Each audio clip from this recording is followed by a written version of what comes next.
کہ میں آپ کو قرآن شریف کی ایک بہت ہی زبردست آیت بتاتا ہوں، جس میں اللہ تعالیٰ نے فرمایا کہ میں انسان کے سارے گناہ معاف کر دیتا ہوں۔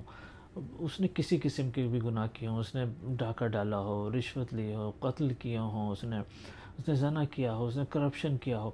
اور وہ چوری کی ہو، کچھ بھی اس نے کیا ہو، اور جتنے عرصے سے کر رہا ہو، مطلب اس نے پوری زندگی کی ہو، 20 سال سے کر رہا ہو، 30 سال سے کر رہا ہو، 50 سال سے کر رہا ہو، اللہ رب العزت فرماتے ہیں کہ میں سارے گناہ انسان کے معاف کر دیتا ہوں۔ صرف اس میں دو کنڈیشن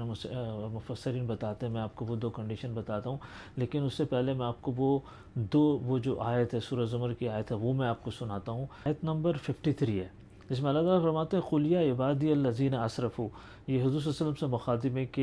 اے نبی آپ بتا دیجئے میرے بندوں کو جنہوں نے اپنے جانوں پہ ظلم کیا ہے، اسرفوا علی انفسہم لا تقنطوا من رحمت اللہ ان اللہ یغفر الذنوب جميعا انہ هو الغفور الرحیم، یعنی کہ اس کا مفہوم ہے اس آیت کا کہ اے نبی میرے بندوں کو بتا دیجئے جنہوں نے اپنے جانوں پہ ظلم کیا ہے یا جنہوں نے گناہ کیے ہیں کہ میری رحمت سے مایوس نہ ہوں،